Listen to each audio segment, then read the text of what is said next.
ThatGreatBusinessShow.com is brought to you by De Facto Shaving Oil, the best anyone can get. Made in Ireland, sold worldwide.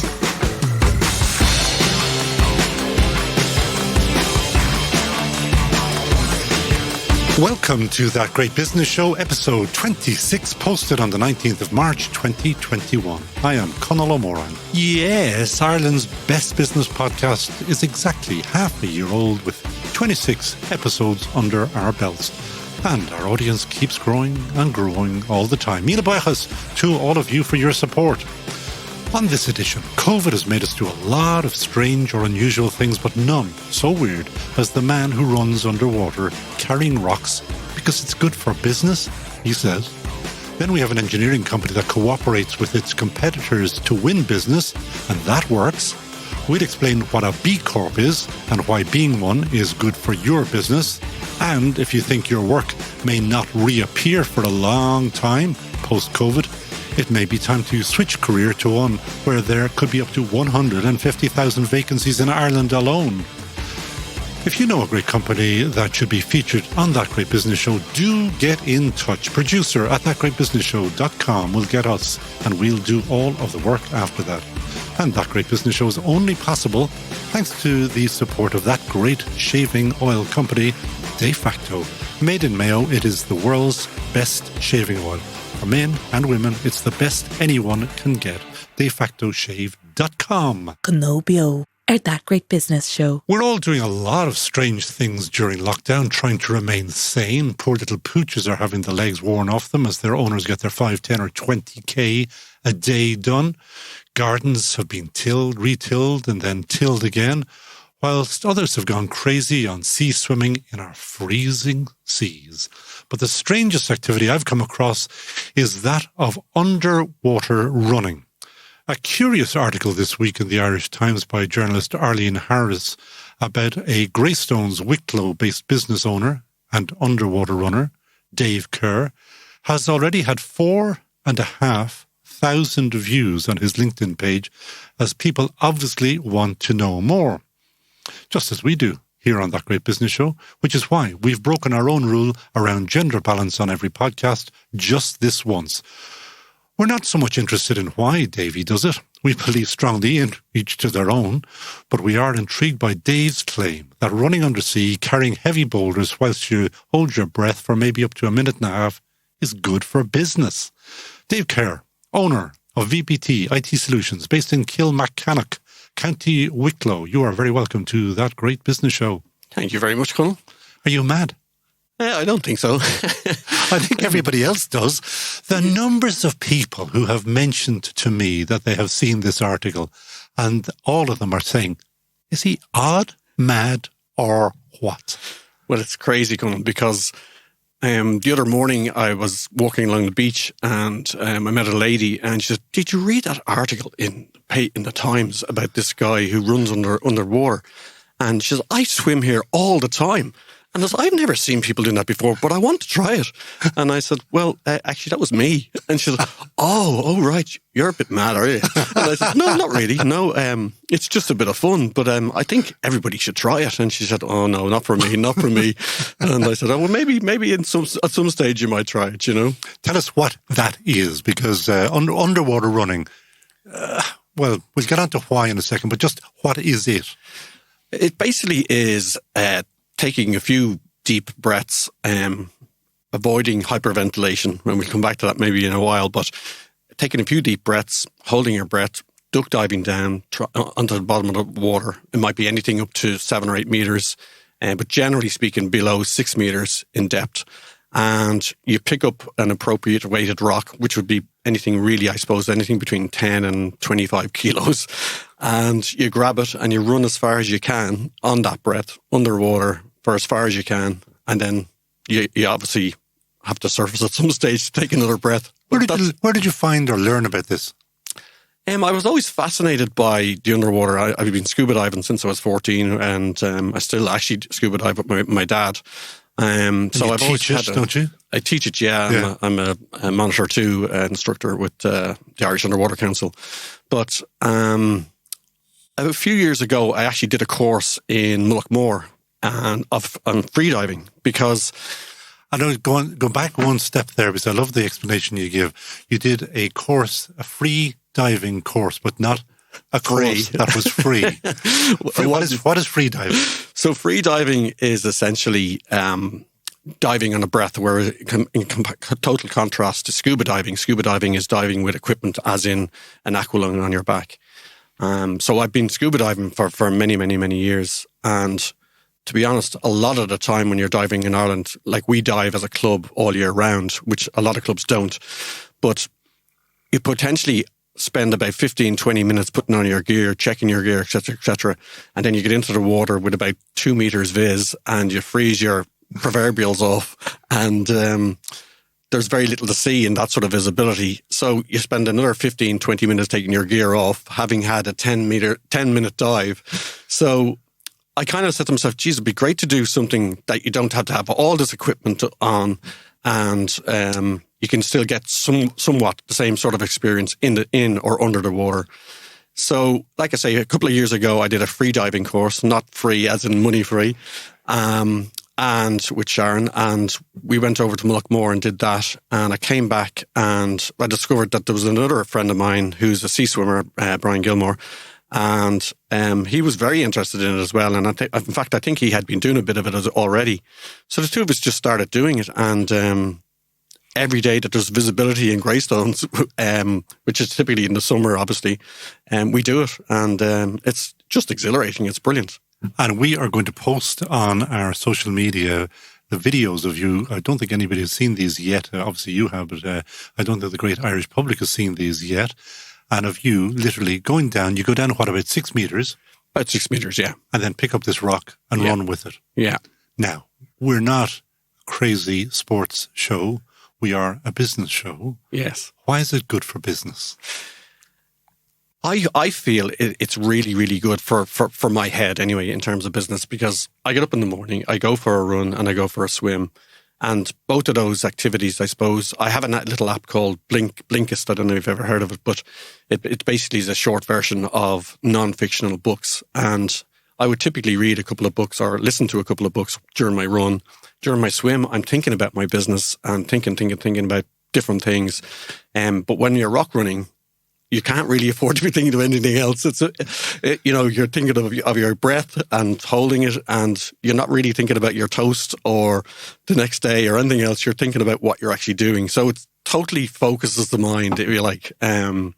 So I have a huge contrast there if you think about it. So I have time to think about my business, and then I'm laser focused on what I'm doing in rock running. And after that, I'm in the office at kind of 8 o'clock and I'm just buzzing, I suppose. Now, part of that is probably due to the hypoxic nature of the breath holding thing. Now, explain that to the layman, Moshe Dele. Well, I suppose we don't hyperventilate. So it can be seen as quite dangerous. Hyperventilation is where you're breathing in and out quite rapidly. And by doing so, you get rid of any excess CO2 in the breath. So when you actually duck dive, if you were to hyperventilate, the brain is kind of starved of that trigger that makes you think that you need the next breath. So what happens is, typically in those situations, is you have what they call shallow water blackout, or they call it silent killer, I think, in Australia. And that basically means that you're going to drown. So you've got about 2 minutes if that happens under the water for someone to get you out of there, whereas typically to drown in seawater, it typically would take you between 6 and 8 minutes. So it's quite kind of dangerous from that perspective. So you do really have to focus your mind on it. So by doing that as well, you get this tingly feeling because your tissues are obviously deoxygenated and you've no real oxygen in it until you come up for your next breath. So it's just a hypoxic high, I suppose, is what you'd call it. How many times do you go up and down, and how many hours a day do you spend doing this? Well, I wouldn't say it's hours, but it's only many hours in the day.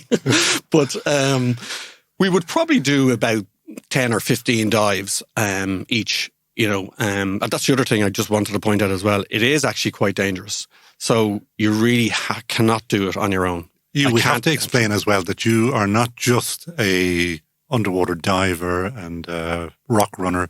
You also are a fourth dan Shotokan karate instructor.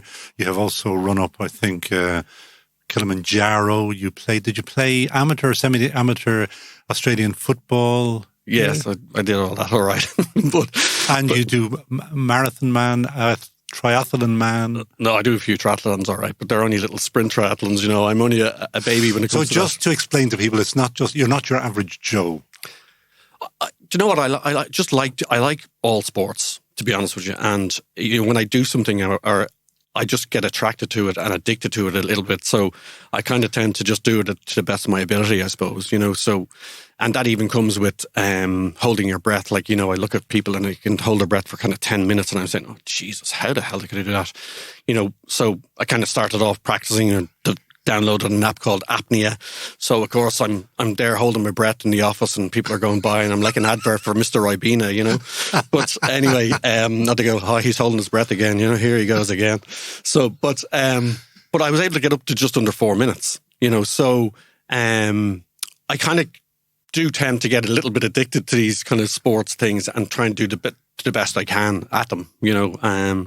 Maybe it's in my DNA. I don't know. I don't know where that comes from, really. We like having little business tips or little business hacks. So you've already told me, go down and run around with rocks and it'll clean your head of any business issues for a while. Second one is you do meditate.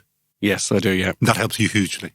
Yeah, I think everyone should do it. And I know there's a massive emphasis, particularly now, Conall, in terms of mindfulness and well-being and everything else. And like, at the end of the day, we are all very, very busy people. And like, everyone has a mobile phone. I mean, everybody. I mean, probably from the age of 7, they probably, and upwards, or I don't know what age, but whatever. We all have accounts, whether it be Facebook, Instagram, Twitter, the list goes on. We all have an email account. And it's just, I think everybody's minds are just so much more busier now than they ever were before. And I'm not sure that your brain gets a rest when you're actually sleeping.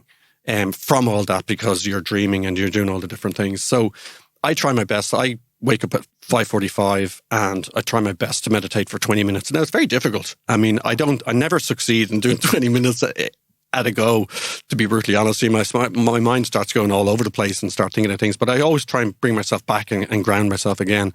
But I find that really stabilizes me. And, you know, the yoga people would say that if you do meditate, that time that you meditate, so another 15 minutes, is worth at least 4 times that amount in terms of sleep. So, now I don't do it for that reason, but I do it just to calm everything down before I go out running and swimming and rock running and all that sort of stuff. And you do have a business.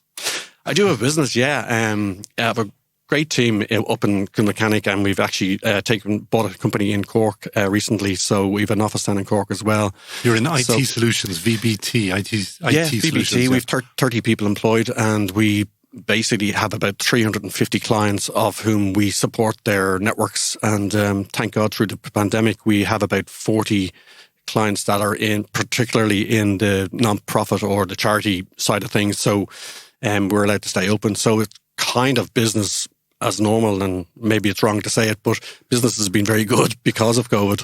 One final thing is wearing your Shotokan hat. You are a sensei, you are a teacher of Shotokan karate. There's one little hack that I have heard about dropping your shoulders. Yes. Is that good for business? I think so, yeah. I mean, only recently, Conall, because of the lockdown, we had to close the club. Myself and Kirsty and Danny, 2 great friends of mine, ran the club. So we started training ourselves.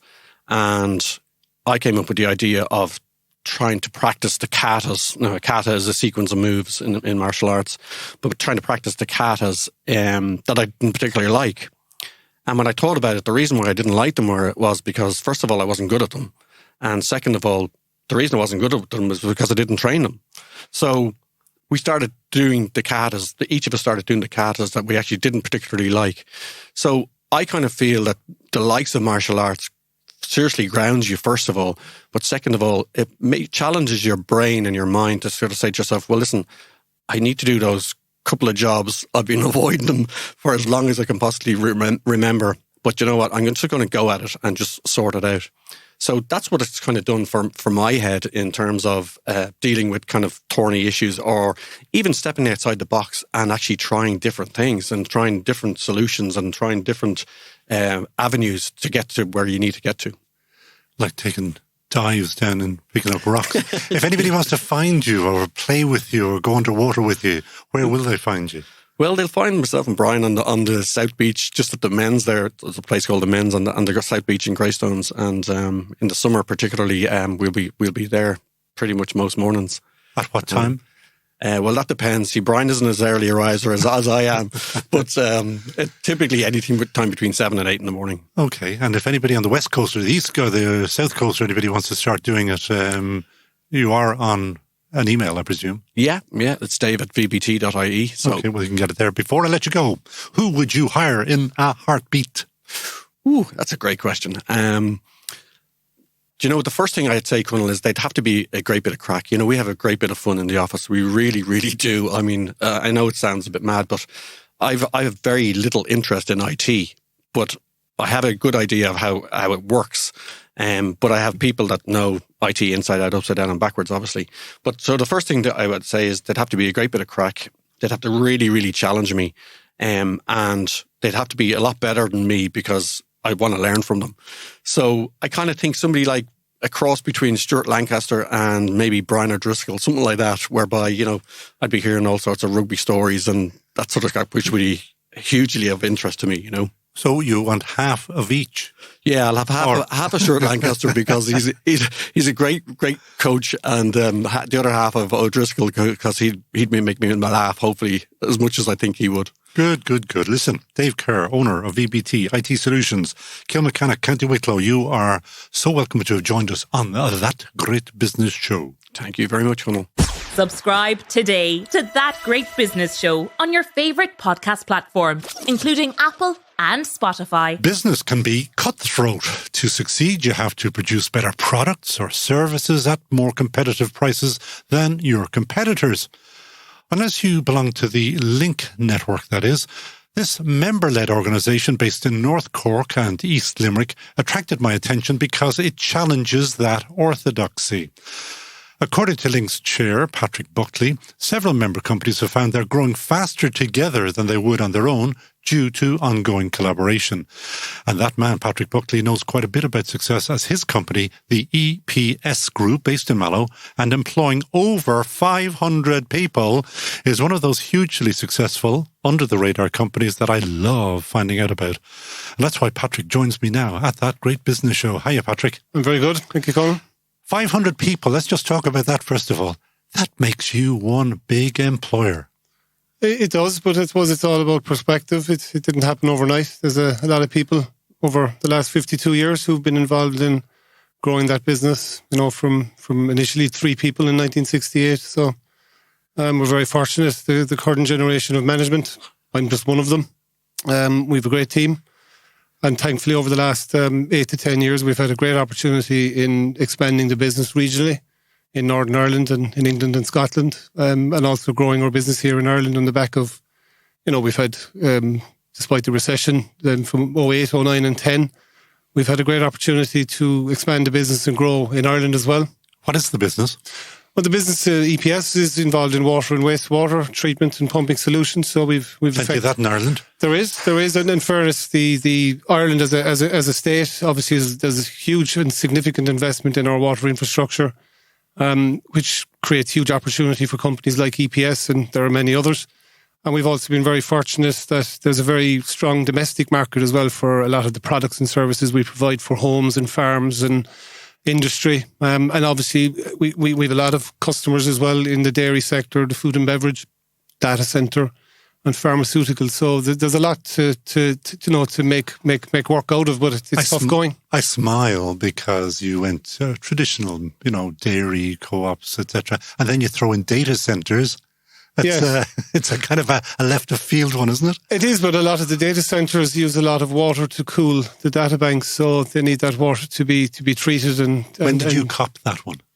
We've been supplying solutions now to data centres for over 10 years, both in Ireland, UK, and thankfully across Europe. We've a great team, and we've been very, very fortunate actually to have some great partnerships with a number of Irish companies, that are leaders in data center development across Europe. That's a very useful segue for me, because the real reason you're here is to talk about the LINC network, and that is all about collaboration that you find, and you've obviously proven that working with others, not against them, that you just are far more successful. Absolutely, yeah. LINC is something that started initially in 2014 in Mallow. Group of businesses in Mallow, we came together. Was it your big idea? No, there was a number of people involved, to be honest. I was just one of a number of people, a number of companies, with some other interested bodies in the area. And we got together, and unknown to ourselves, there was a similar group in Limerick who were on the same journey. And we were, we all had the same types of needs and wants around training and development and trying to network and trying to grow businesses and get scale. And thankfully, with the foresight of Limerick County Council and Cork County Council and their economic development units, they brought us together. And we formed a group that got some funding through the REDS funding. We had a manager hired called Teresa Mulvihill, who's still with us and coordinating on behalf of the members. And the cluster gradually grew, and like any group coming together, the first couple of years are, they can be a bit slow. Takes time for people to, I suppose, to get to know each other better, trust each other, and learn and understand how the network works for them and works best for everyone. Because we've had some companies come and go because I suppose they had a perspective of what the network was about, and it didn't fit with what they had perceived it would be. So give me an example of how it works well, and then when it doesn't work. It works well when, I suppose, over the last 2 years in particular, the momentum of the group has really, really progressed, and in particular the last 12 months with the onset of the pandemic and remote working and all of our meetings going online. But our normal model was we would generally every 5 or 6 weeks we would meet, network, visit a factory or visit someone's workshop or some of the multinational companies that support our group. They would facilitate a study of their site, and we would pick a topic that would be relevant for all companies, and we all learned from those. But when we went online, we met every week, every Friday morning at 8 o'clock, and everyone was in the same place exactly this time last year. What's going to happen? Where's it going to go? What's my business going? How's my business going to be impacted? And all of the requirements around COVID with respect to health and safety. We all had the same needs. We wanted to initially protect our staff and our employees, make sure everyone was safe. Obviously continue to service our customers, but do it in a safe way. So we started to exchange and share solutions to the challenges, because no matter whether your company is a small business or a large business, the challenges are the very same. The pandemic is equal to everybody and every company. And thankfully, over the course of the last 12 months, with support from the local enterprise offices on our second round of funding, both in Cork and Limerick, we've gradually progressed and pulled together a huge momentum of initiatives that were the requests of the companies when we did our analysis 2 years ago. So what's worked really well is we've learned immensely from each other. We've done business together. There are companies now dealing with each other that didn't realise that they could support each other. It is interesting that, isn't it? I was reading about that. And give an example of that, about people who may have workshops that are underutilised, for example. Yeah, well, there's two good examples. One would be that exactly that. We have companies that cover the broad range of engineering and manufacturing, so high-end precision to companies that manufacture agricultural equipment, renewable energy, power generation, companies involved in robotics and automation, and everything in between. And some of these companies have to invest quite extensively in equipment, laser cutting equipment, highly automated equipment, because it's precision engineering. Some of the other companies may, from time to time, it might be once a month, it might be twice a month, it might be twice a year, have a need for that type of laser cutting for some particular component they're making. And collectively, as we've all discussed with each other, we now understand that, when someone invests, say, €500,000 on a piece of equipment, they want it running 7 days a week, and they can only bring in enough work for 4 days a week themselves. They now have the flexibility of booking out that fifth day to their other members. And then once we know, and you're not in a rush, you can plan it, and hopefully you'll fill that fifth day and that capacity, and they get that overhead and fixed cost paid for which is essentially what they want to try and do.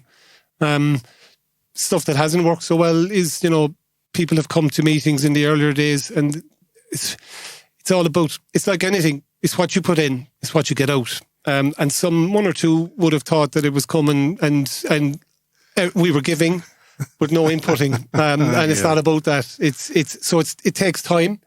We've over 50 companies in our group, but we've about 26 to 30 very active, and you will always have 5 or 8 that will drift in and out, and they come and go. And that's, as we've learned now, as we've studied other clusters in Scandinavia and in Germany and Italy, that's the nature of clusters. You need to have a broad mix of companies, and some will come and go as they need or as they have a need, and that's fine.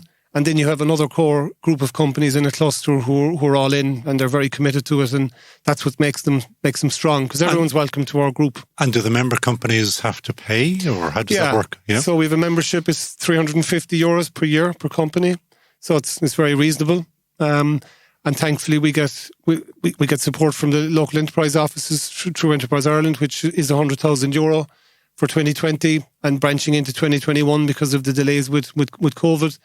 But to date, LINC has received €200,000 in funding over 3 years across 50 companies. That's roughly €1,600 per year per company. So it's a small investment for what you get out of it. It is by its nature local. How big could your network become? Because, of course, you're not really going to do business, say, with people from Mallow up in Donegal, are you? You can.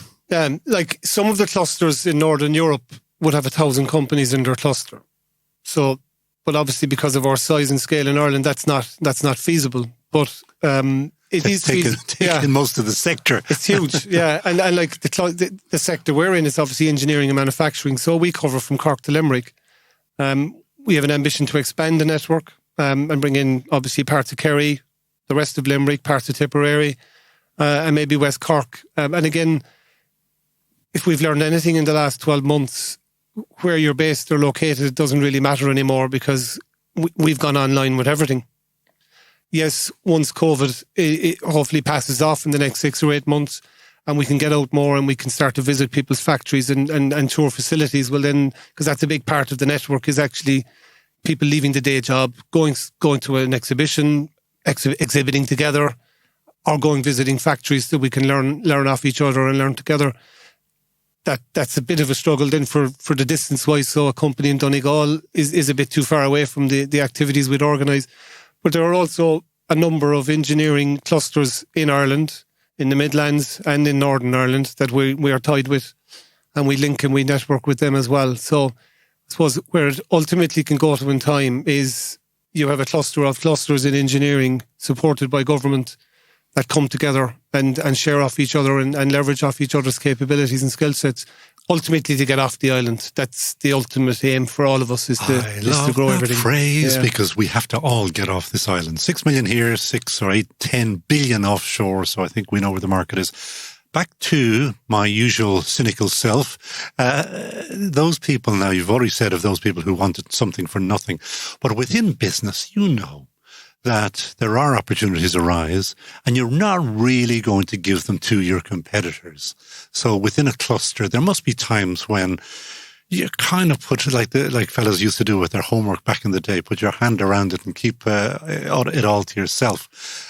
And the model must break down or maybe not work as well. Sometimes.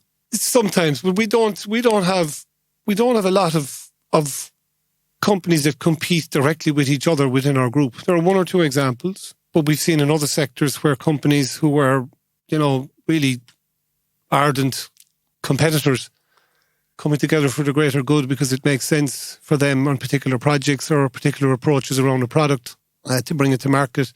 It makes sense for them to come together. And if we've learned anything in LINC or even in our own businesses ourselves, respectively, the only way you progress your business these days is to collaborate and to joint venture or to partner and to network. And companies, whilst they might compete with each other, they still have different skills or different strengths within their businesses, even though they might compete. And they learn over time, together we're much stronger. And to me, it doesn't make a lot of sense, in particular, when companies are trying to get off the island of Ireland and get business outside of Ireland. And to be going over there, it's tough going and competing with each other when they should be working together. On the same team. Yeah. And there are examples as well on the website. I should say it's LINC is spelled LINC. Yeah. That one of the examples that you talk about is the tenders, when people are tendering. It obviously is frequently anybody who tenders, you have to cover off where you're not very strong. But of course, if you bring in partners, you can be literally strong across the entire tender. You can. And also what it has allowed, we've had two sets of tenders that the companies have come together on. And both were great examples. Unfortunately, they weren't successful in winning them, but we will. It takes, when you're starting off, it takes 5 to 10 tenders before you get your way and really have a good one that wins, unless you're very lucky and you get the first one. But what it has allowed is the group of companies have come together on a collaborative tendering project. Individually on their own right, they would never have gone for that opportunity. But together, they were able to put together the skill sets of each company to have a stronger offering. And one company did the bid, but everyone else fed into it. And thankfully, through LINC and through the funding supports we have, we were able to bring in somebody to support them on that tendering process, a professional in pulling tenders together. Because, depending on where companies are on their journey, because that's all they are. They're only starting a journey, they're on a journey, or they're well established on their journey. Some companies may be getting involved in public procurement tendering process or for multinationals, and it may be their first time. There's an awful lot to catch up on and learn that first time. But if you have a company that's partnered with you in the network who's done it before, it makes the job a lot easier. And it just in like the way supply chains are going, when procurement and multinationals are going, they don't want thousands of suppliers in their supply chain. They want narrower supply chains, more stable, more streamlined. They want them at a set standard with quality and, all the various gambits. And through LINC, we can provide that, and we always say, it's not for the customer to pull us together. It's for us to pull ourselves together so that we can go and talk to the customer with that strong offering. When it comes to tendering, and you just before we started chatting, you told me you've started listening to the podcast, for which I thank you.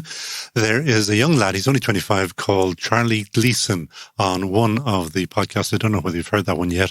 No. He has a company called Zip Mobility. He has little e-scooters. He came up with what I still think is one of the cleverest ideas on tendering. He's just straight out of college, and he went off and he got all of the A students, because what do? They work out the system. And he has applied their brains to tenders right around the UK for his scooters.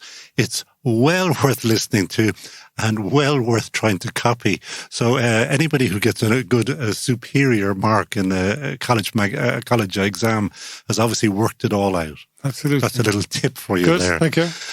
Tell me, LINC itself, you are going to try to grow. So are you actively looking for people to give you a shout? Yes, we are. So at the moment, our membership represents 19 towns and villages across the region, and we want to expand that. But we want to expand it in a way that the ethos and the momentum we've developed as a group and that cohesion, that we hold that we keep the value in the network. So it's not a case that we want to go from 50 to 100 next week. But certainly any engineering manufacturing companies that are in our region, we'd love to talk to them and get them involved and help us to grow the network. And any new company or new member that comes in is going to bring a new skill set, hopefully, and they're going to bring their own bit of value into our network that we can learn from them and they can learn from us. And ultimately, it takes time, so this year is a big year for us in trying to secure some additional funding for the group, because we've a manager in Teresa Mulville, which is hugely important to coordinate the group, do our activities for us. Because in the earlier days, we tried to do it ourselves as business managers, and as you get busy in business, you lose sight of the activity for the group. I was actually going to ask you that question. You've only 500 people plus to mind in your own chateau, but you also, as I say, if you want something done, you give it to somebody who's busy. Can you really try to do both, to be chair of LINC and...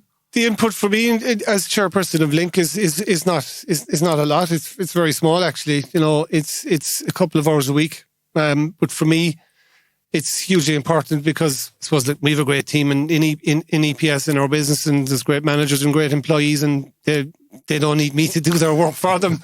They're quite capable, and some of them are obviously much better at doing certain tasks than I ever will be. But LINC for me is, and for EPS, hugely important because we're a large employer in the regions where we're based.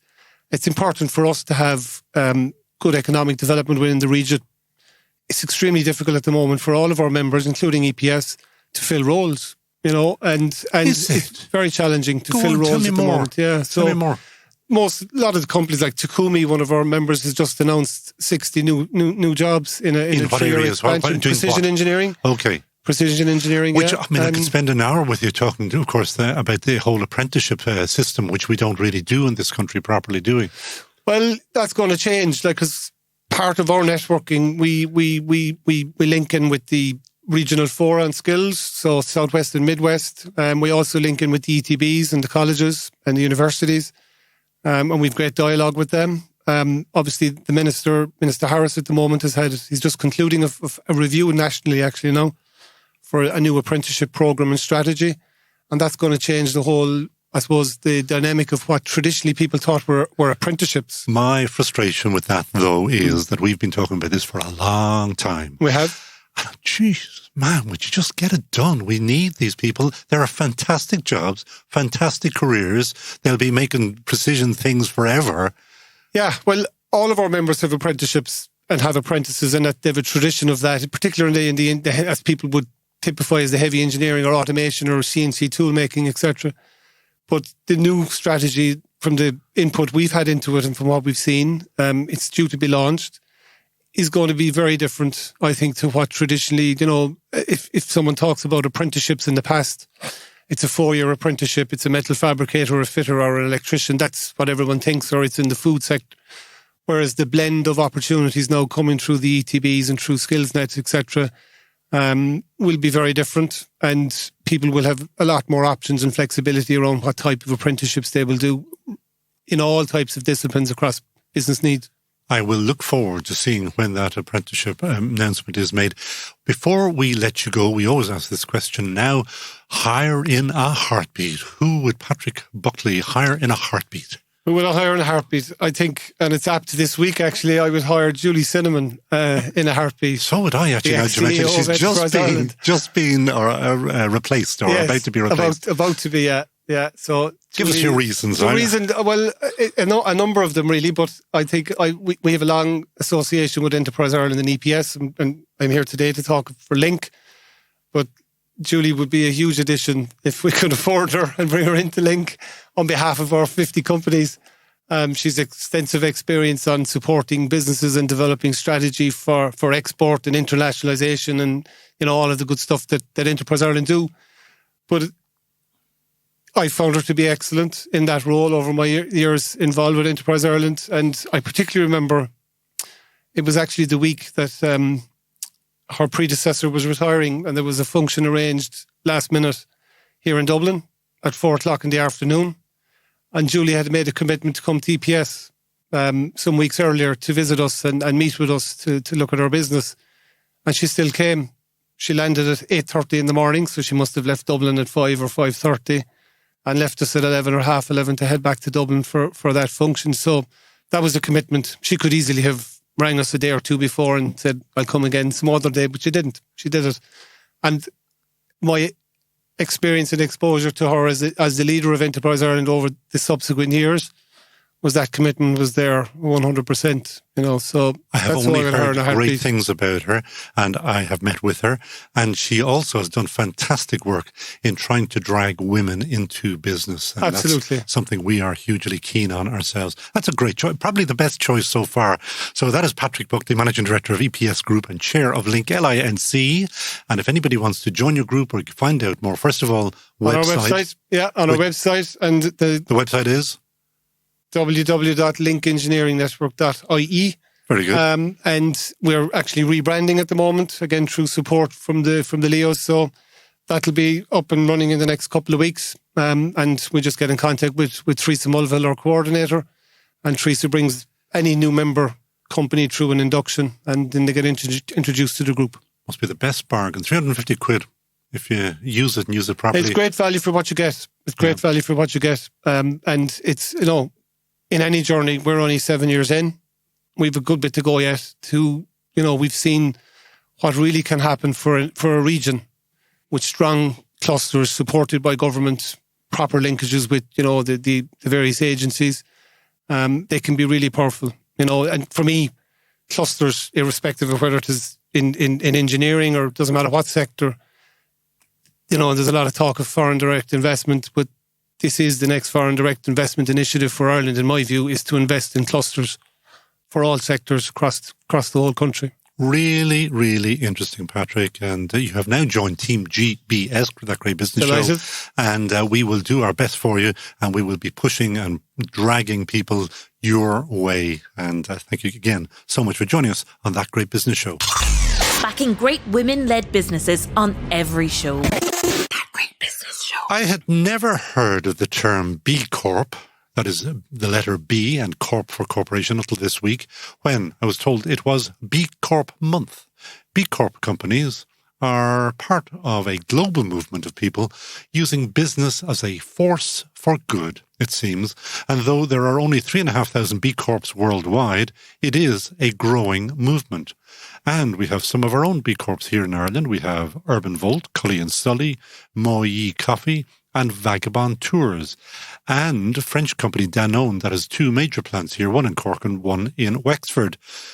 Believers in B Corp are on a mission to try to make us all converts to the cause, and that's why they asked to come on to That Great Business Show. Claire MacEvilly is Corporate Affairs Director at Danone in Ireland and is a passionate believer in B Corps, and she's signing up to Team GBS today as she joins me in our Dublin South FM podcast studio. Hiya, Claire. Hi there. You're not serious. It's not B Corp month, really, is it? Timing is perfect. It is B Corp month. Who makes this stuff up? I'd like to think somebody who's very clever and is thinking about businesses that are doing more than making a profit. So it originates from the US. So it's a US-based non-for-profit. And they really acknowledges that businesses, so many businesses now at the moment are in the sustainability space. They're in trying to look after their staff, their local community. They're doing CSR. But really what B Corp is it's an accreditation. It's like fair trade. Oh, what does B Corp stand for, do you know? So the B is the Corp is corporation. B is the letter B. That's what they have come up with. I often wonder where people come up with these things. But anyway, I'm none the wiser now. But you are a true believer. Well, Danone is our business worldwide, and we have the intention that all of our businesses and our factories will be B Corp accredited by 2025. And what that means is you're essentially being audited by this organisation. So everything from what bleach you use in the bathroom right through to your HR policies. For our business, in our dairy business in Dublin, that was 236 questions. So seriously intense, and it should be. It's not something that you get easily. And for us, it probably took about a year for us to get it.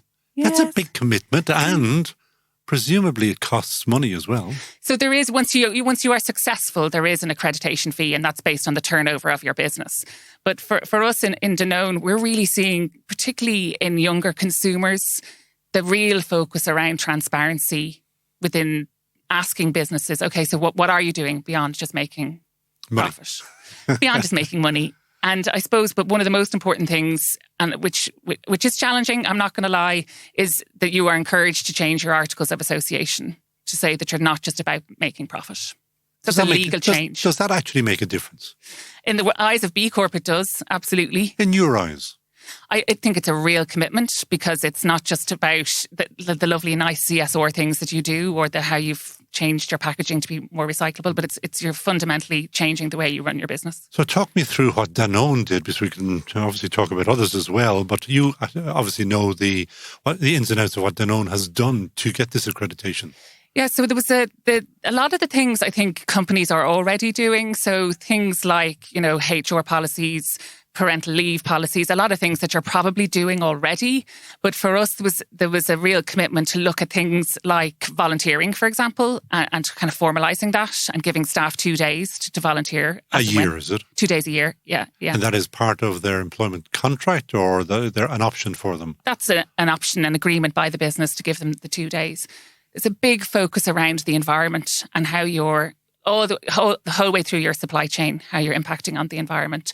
So for us, the focus was very much around making our packaging recyclable. Also something that does take a long time too. And then very much kind of looking at the impact, let's say, of our building and what could we do in that space. So we worked with our fellow B Corp, Urban Volt, to look at our lighting. So a myriad of things. There are 3,500 B Corps only worldwide. Now, in Ireland alone, there are 250,000 SMEs. A little bit of catching up to do. And 100,000 companies who have applied and haven't. And so 100,000 companies have gone online, signed up to the B Corp impact assessment, and only 3,500 have gotten it. Wow. So it's not easy. It's not easy. And it shouldn't be easy. If it was easy, we'd all have it. But if everybody believes that they're doing good and being nice to the environment and to their staff, does that not qualify, no? Well, I think it's about taking a step back and getting somebody else to see, are you truly being good? And what are the things, do you know, what people miss out on, or, what's the big ones that they're clearly not doing properly that they always get pulled up on? Yeah, so the golden child in the B Corp world is Patagonia, who did amazing things like built their head office facing the sun in a certain direction, like fab things, blow your mind. Not as achievable in our little office in Dean's Grange, I'm not going to lie. Irish did that in Newgrange 5,000 years ago. Little did we know we could have got B Corp points. So where do most companies do very well on the community side, because the companies that are going for the accreditation are already engaged in the CSR space. And on the people side, the environment is definitely the one that we all need to work harder on. And then for Danone, we did well on the governance, because we have very kind of clear governance from a multinational point of view. And there are business benefits. So I suppose, as you say, it's early days in Ireland, but definitely the movement is getting great traction in the UK, and certainly within the food and beverage space. So Waitrose, for example, are very supportive of B Corp and the B Corp brands, and they would have a B Corp hub on their website where the B Corp brands are showcased and promoted. And they've told us that the brands that sit in the B Corp hub are growing 31% faster than their equivalents. That's not bad, is it? So there you go. And pretty much growing with the age bracket of the 24 to 35-year-olds. And did you tell me that they've been given their own space and their own highlighting and? Yes. So eventually there will come a tipping point where it's the non-B Corp companies will be out the back or hidden away somewhere. And that's the dream, and it's great to be first by the pool on these things. But, really that's what we would hope, that it would become as common as fair trade and as understood as fair trade. But I think the important thing is, for my sense now, kind of looking back on the accreditation process, is so many companies are doing a lot of this already. This is just about being audited. And you are a very large corporation and you have the resources to put against this or put into this. Could Mrs. Murphy's corner store or Mr. Murphy's cafe apply for the same? Yeah, I mean, we know that there are smaller Irish SMEs who are already on the journey coming behind us. We know, you mentioned a couple already, in terms of Irish smaller companies, some who might be part of kind of a bigger mothership. But, at the end of the day, it's about what your business is doing in the particular market. It's not really what's happening at the global level. And accreditation comes from it is a for-profit company, isn't it? I mean, this is a business that somebody's going around with a little sticker saying B Corp, yeah. But you're paying them to do this. If you're successful, if you achieve it at the end. How much is it expensive, or do you know how much it costs? It's a percentage of your turnover, so it very much depends. They must love Danone, because Danone has a very big turnover. Well, they don't do badly out of us. I'm not going to lie. But I think, that there's very much the intention that this is the way things are going, and consumers will demand this level of transparency. I think especially post-COVID, like, what is the role of business in society and how can we contribute? And there's been a lot of chat, obviously, about the whole kind of Build Back Better. But it's definitely something, the role for businesses in terms of how they can support. And it is, as I say, an organisation that runs this. I think it's an American organisation, correct? Right. Yeah. Does it make an impact anywhere else in the world? So it started in the US, and obviously that's where the majority of the accredited companies are. So it's really only starting to get going. They had an amazing conference in Amsterdam just before the lockdown. And usually when you go to these things, you are like, big Danone. But it was so nice to be there with other smaller companies, like Jamie Oliver's company has just been accredited, The Body Shop, The Guardian newspaper. So you might even go for it yourself here. There could be an opportunity. But it was really like a group of like-minded people, and it didn't matter if you came from a global multinational. You're all there with the same intention.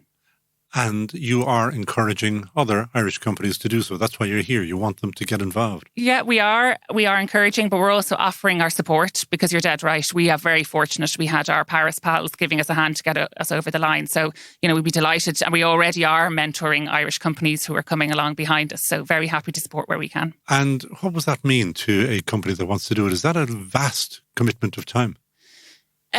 So I think that there is a sense of, you go through your first look at the questions and that you have to decide. Say, I'm not going to do this. Yeah, you change your mind like the thousands did already. But you have to look at what you're going to improve and what's realistic for your business and where you can really achieve a change. But it's kind of a constant thing. That's kind of really what takes the time. Now, nobody comes around to do anything in person anymore, but back in the day, did people come knocking on your door, looking down your IT systems or... Yeah, there is a site tour that's part of the accreditation process. I mean, obviously, last year it was all done virtually, but hopefully when we're back up and running. And you get it, but that's not the end, because they come back again. You can lose it. So it is about, you're accredited every 3 years. So... for our Danone dairy business, we accredited in 2019, so we'll be going again next year. So we're in the year prior to accreditation, so you have to really start to think about, okay, what are we going to do this time? How are we going to up our score, chase those Patagonia fellas and see, what we can do differently?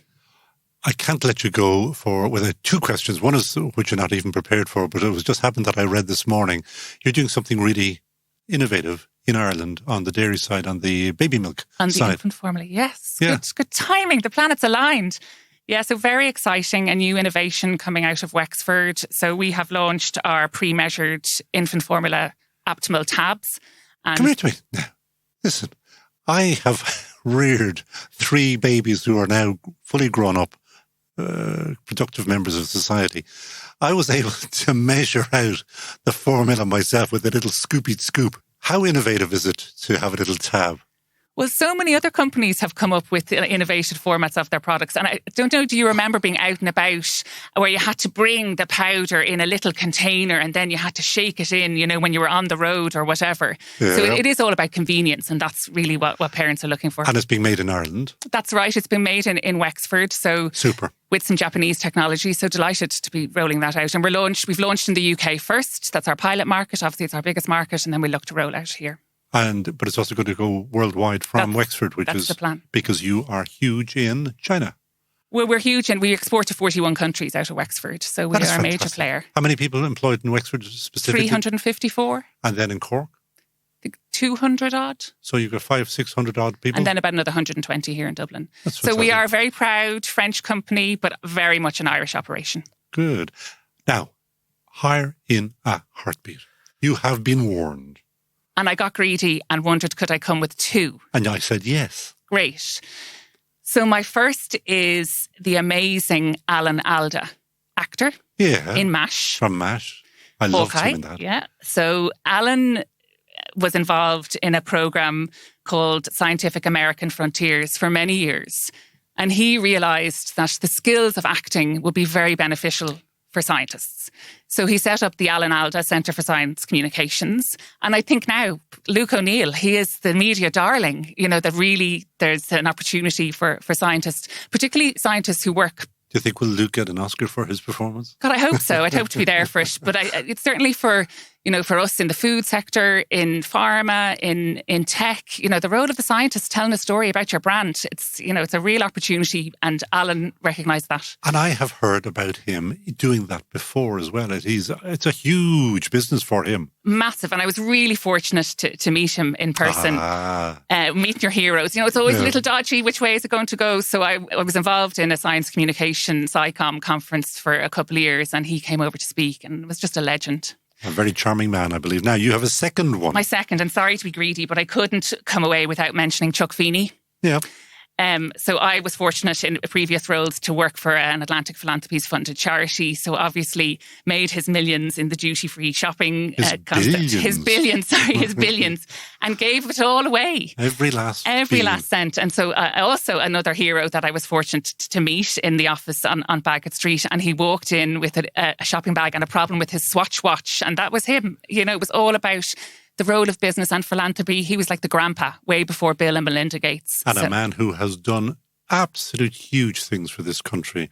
And I know there are books about him and all, but I think in years to come, you know, his star will rise even further, and we'll remember him as being a massively positive influence in this country. As somebody said, I think it was Forbes who said he did more for Ireland than St. Patrick. So another inspirational person.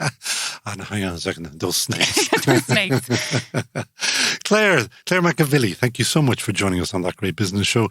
She is Corporate Affairs Director at Danone in Ireland, and she is now also a Team GBS member. It's all go like Cuirsí Gno on thatgreatbusinessshow.com. This could be your ad on That Great Business Show. And That Great Business Show is only possible thanks to the support of that great shaving oil company, De Facto. Made in Mayo, it is the world's best shaving oil. For men and women, it's the best anyone can get. DeFactoShave.com. That Great Business Show. We may finally be facing down the pandemic, but post-COVID, some things will never be the same. For example, we know about the massive shift to online shopping. So if you had a job in physical retail, well, it's possibly time to start thinking about a new career. So how about a career where it's estimated that there will be almost 150,000 vacancies in Ireland alone in the foreseeable future? That's the IT sector. And whoa, before you say you couldn't or wouldn't be able to learn IT skills, wait until you learn about the Dublin Coding School, because they are looking to train people exactly like you, and they can train you very rapidly. Luke Tracy is General Manager at the Dublin Coding School, and he joins me now on That Great Business Show. 150,000 vacancies next year, or damn near that.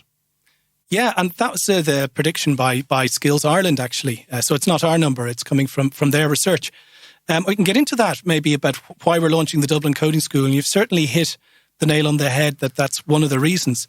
But before I do, I'd like to thank you for having me on. You're very welcome. I reached out actually myself via LinkedIn, and you were kind enough to give us the chance, and we're Which proves that it works. Contact us, producer at thatgreatbusinessshow.com, or via LinkedIn, or via any which way you want. Do talk to us, because we love your stories, just like this one.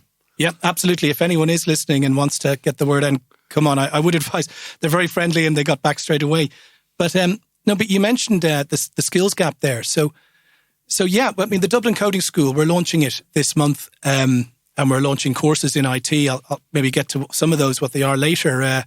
We do, but we're not a complete startup, by the way. We have a track record. We have 3 other schools across Europe where we have 5,000 graduates, and we've been placing them in companies. So we have a Where are those other schools? They're in Vilnius, Kaunas, and also Riga at the moment in Europe. So we have a model that we use where it's a bit more than a coding school. We also have a career centre and an aftercare program, and we're bringing that here. So that's really what we're up to.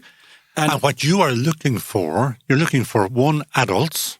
Yep. 2, people who may have had 1, 2, or 3 careers.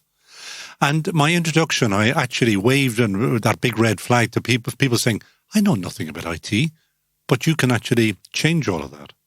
That's right. Yes. So it is aimed at adults who might be looking to change their careers. Maybe have had 1 or 2 jobs already, and you can see which way the wind is blowing. You're realizing that the way the world of work has been digitized and jobs have become more technical.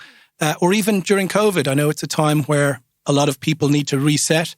You might have had a job and maybe it's in hospitality, maybe it was in sales, and you're saying, well, look, I can see there's a lot of inward investment here from American tech companies.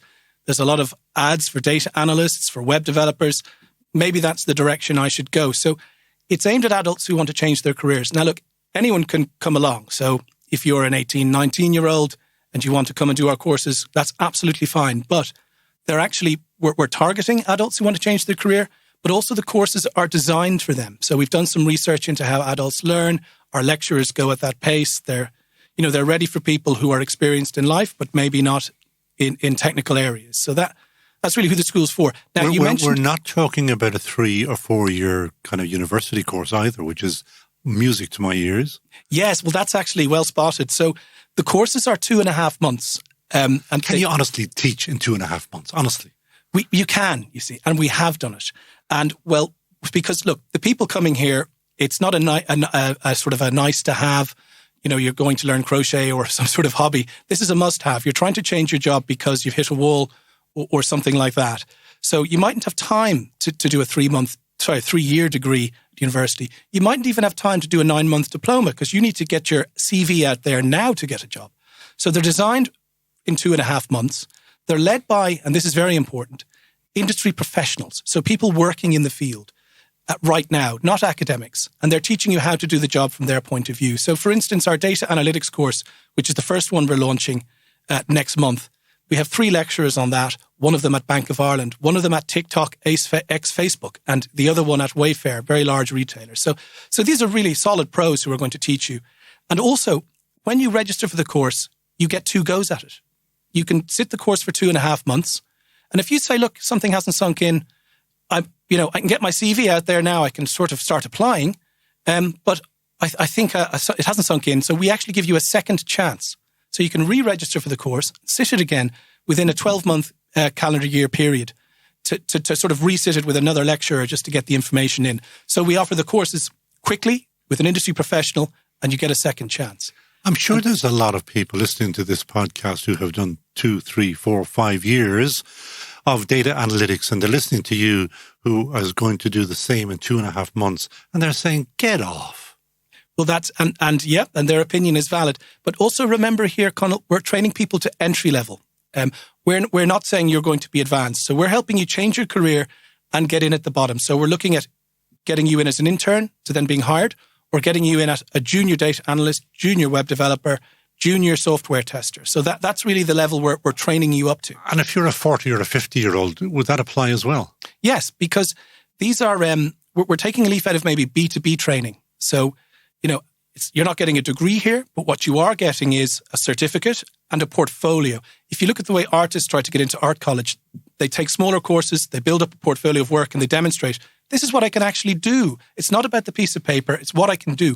So on our courses, you will be building a portfolio of work. The web development course, you're building websites. We actually have a nice project where you're using AI technology to embed into those websites. And then that becomes your portfolio to demonstrate your work after you've left. I should probably mention, we're more than just a school with courses. I should probably mention at this point the Career Centre, where, if you register for one of our courses, we have a consultation with you before you confirm it to say, who are you? What's your background? What are you looking to do? Because sometimes changing your career is about the story you tell as well. So then you say, okay, you're now registering, you're doing our data analytics course or web development. Once you've finished, you go back to the Career Centre. We then consult with you again. We help you write your CV to make sure you've got those keywords in there. It's presented right for a technical role. We also get your online presence correct on LinkedIn, GitHub maybe, if you're the developers. That's one of the websites they use. I'm learning all these words myself, Conall. And also, we do mock technical interviews with you to make sure you're okay and prepared and confident to go if you do get an interview. And then there's a second part to it. We then look at brands who hire in the areas of our courses, and we partner with them. And then by partnering with them, I mean they agree to let us know when they have roles, and then we let them know when we've got good graduates and we send over the CVs. We can't guarantee they'll call you for your interview, but we can guarantee we'll get your CV over. Then it's up to them. But what we do there is we bypass these algorithms which are blocking CVs online. I'm sure your listeners, some of them will know it's going to be frustrating sending your CV around and not getting an answer.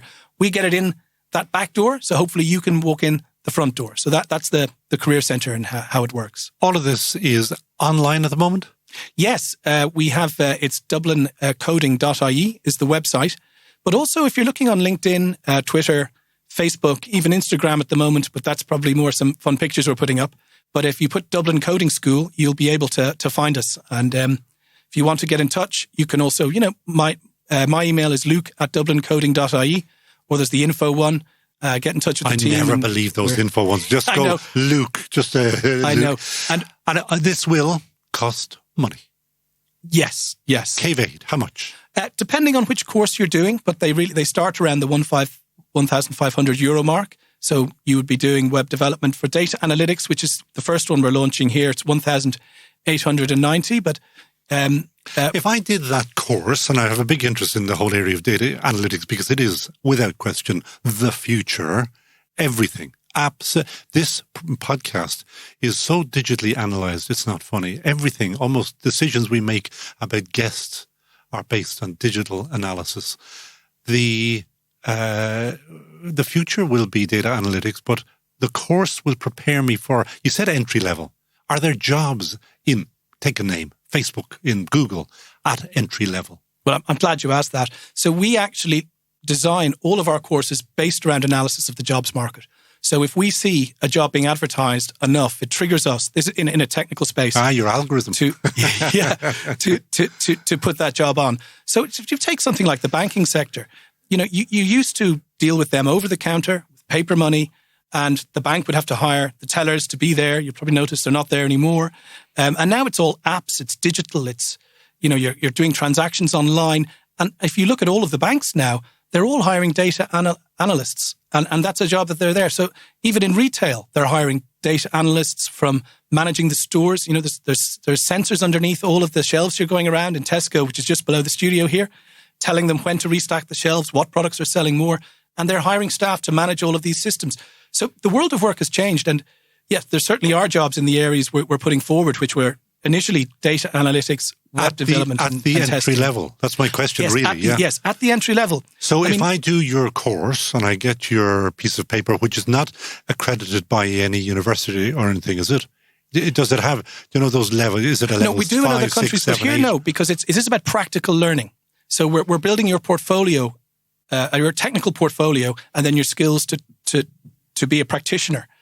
So it's not so much about getting, as I said, a university accredited qualification. It's really about learning the skills and then having a body of work that you can demonstrate you can do it to get hired on these teams.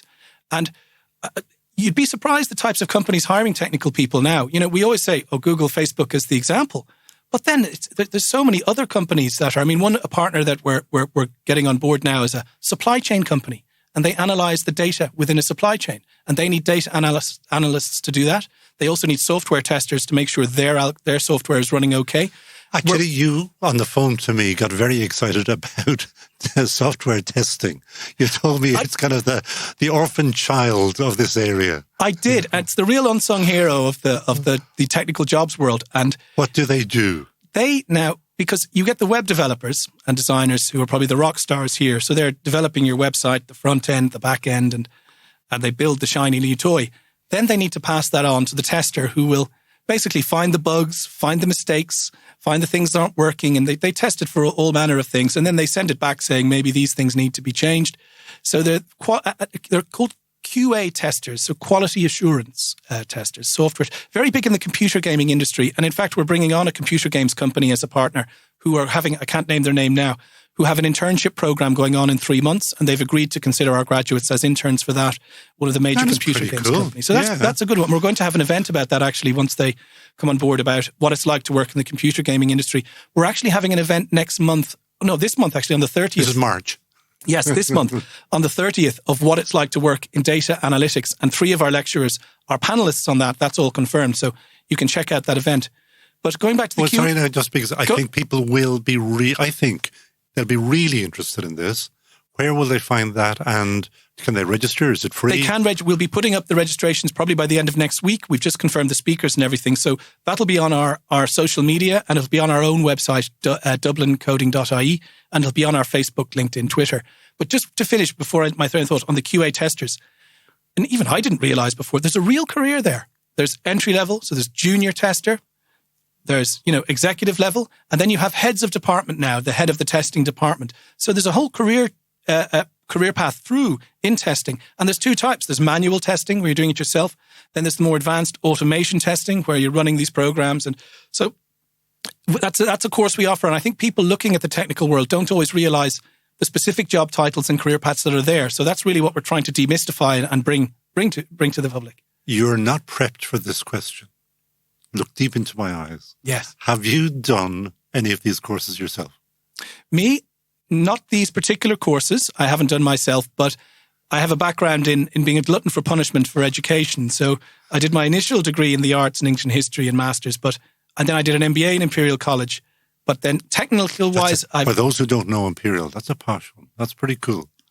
It is. I was lucky enough to be there. I went to London I'm from Dunleary, but I was in London for 15 years and I thought I want to get out of here with the experience and the qualifications.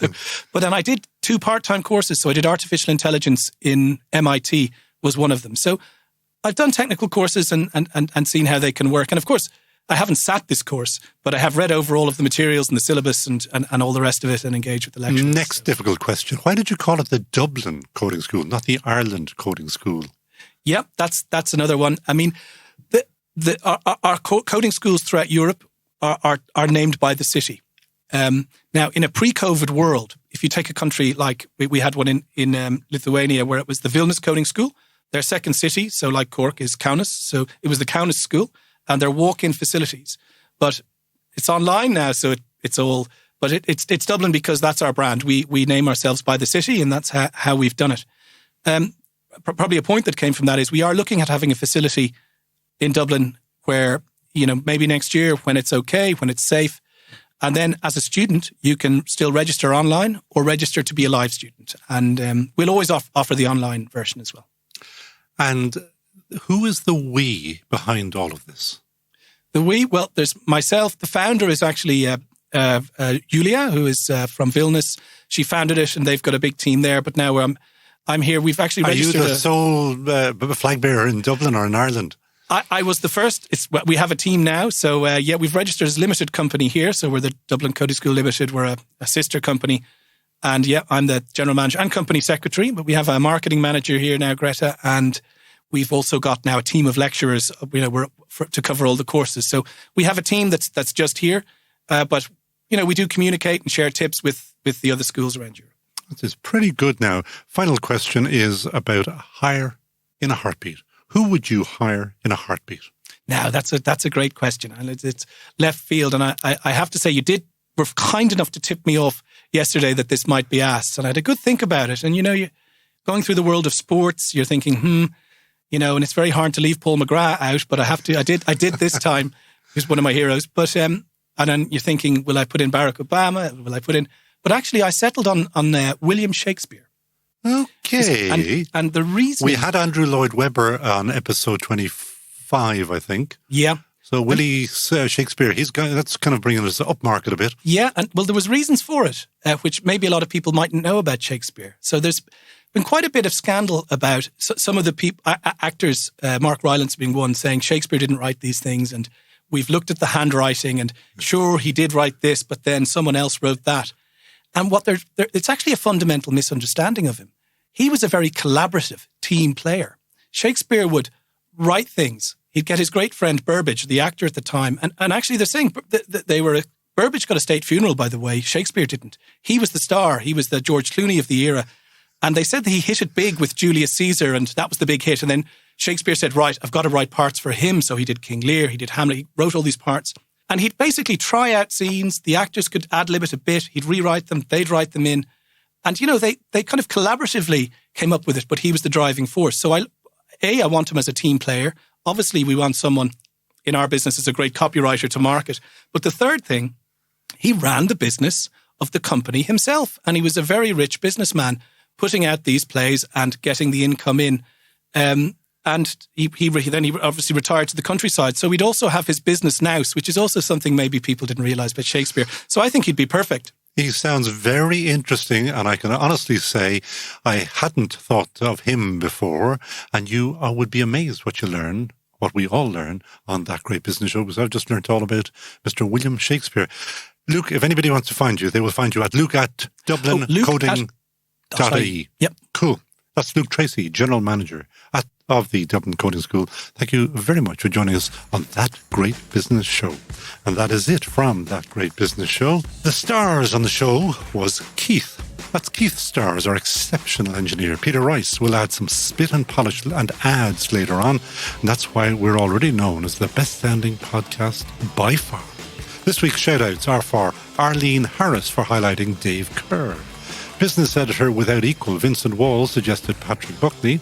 Luke Tracy came to us through our website. You heard him saying that. Don't forget that you can do the same. And my old radio pal Shelley Gray, DJ and dietitian with Danone, got me on to Claire MacEvilly. Thanks to you all. If you know any other great businesses that deserve to be highlighted on thatgreatbusinessshow.com, go straight to the website and click that Share Your Story button. And by the way, I'm delighted that we have an exceptional Irish business leader, John Teeling. Yes, whiskey, mining and women's tights, John Teeling. He will be with us for an Easter special in a fortnight's time. But before that, we're back with episode 27 next week. Finally, our thanks to our sponsor, De Facto Shave. Try their world's best shaving oil for just 1 week, and I'll swear you'll never go back to horrid old shaving foam. Buy it online now and tell me what you think. And that's it from me, Conall O Móráin. We'll talk again next week on That Great Business Show.